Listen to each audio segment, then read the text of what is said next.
It's my feel-good breakfast show.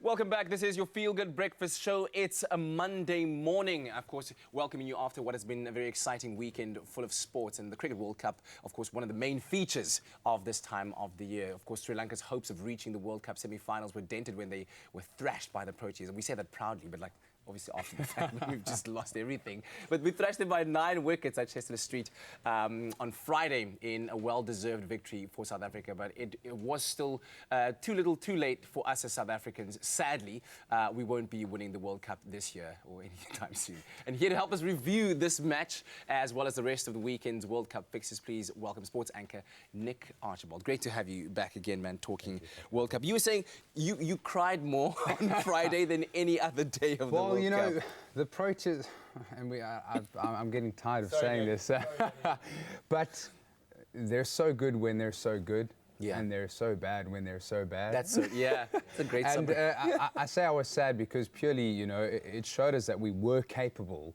of being one of the better sides. I know we came off a 5-0 series victory against Sri Lanka earlier this year. Yeah. But, you know, we really put it out there. Our bowlers were firing, our batsmen were firing, and why couldn't we do it again? I mean, we're taking a look at some of the highlights over there, where literally first ball, Kagiso Rabada takes the opening wicket. That's the kind of Protea fire that I think we were all expecting to see from the very get-go of the World Cup, but we just never ignited. What do you think was the difference in this particular game that saw our lads performing the way they did? Desperation. Utter desperation to show that South Africa can actually play cricket. Yeah. Because we can, and we have the players. We have the Faf du Plessis, the Hashim Amlas, the Chris Morrises, the Kagiso Rabadas. We have the players. Yeah. They needed to play on Friday. Yeah. Without throwing in that horrible word that we all like to use at this time, what do you think it was? What was our demise? Is it just not a coming together of the team, a lack of desire to want to impress on a big stage like that? What do you think it was that was the ultimate demise? I mean, when you look at this, is a stark contrast to what we've been performing like. Well, I know Jamie Harris mentioned a couple of weeks back in terms of how we're not going to know until we do know. Yeah. You know, our batting department certainly was the case throughout the beginning and maybe in the build-up. And then our bowling department kind of fell away. We had a couple injuries here and there. I kind of just want the Proteas to get on a flight, come back and, you know, take a deep breath and then explain. Because I'm not sure, is it behind the scenes? I don't know. Is it batsmen? I don't know. Is it fielding? What happens when they come back? Do we all stand at the airport and high-five and cuddle them and say, it's okay, boys? We know you tried. I don't think that's going to be happening, if I'm honest with you.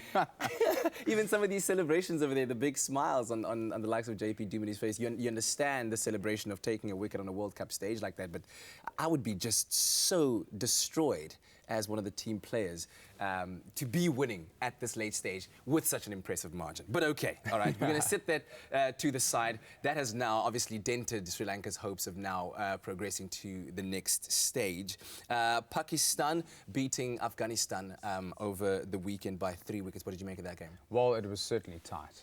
Pakistan and Afghanistan played both fantastic matchups. And it's always a good game. I'm so impressed with Afghanistan. They've had such an amazing World Cup. They've pushed teams to the limit, and Saturday was no different. Yeah. I think Pakistan also now have that kind of wind behind their back. You know, they're going, you know, listen, we're in with a chance here. They're at 5th on the log, if I'm not mistaken.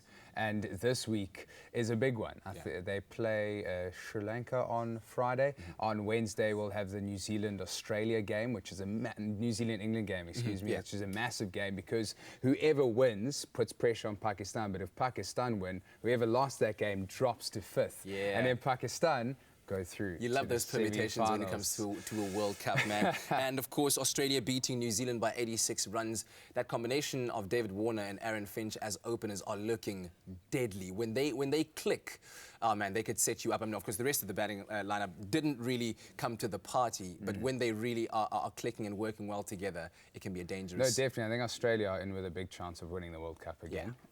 But I think what it shows, you know, they lost a couple quick wickets here and there. Usman Khawaja and Alex Carey came in and really kind of stabilised the innings when they needed it. It was, I think, 118 for 5. And they ended on a pretty decent score. I think it was 234.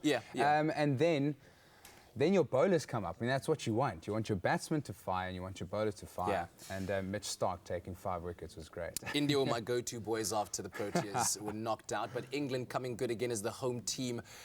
So even there, the strongest performing team were consistently in terms of India aren't in with a definite chance. But what did you make of that game quickly? Well, England certainly have to play well. It is their home World Cup. I don't want to take you back to 2015 with the home World Cup, with the Rugby World Cup.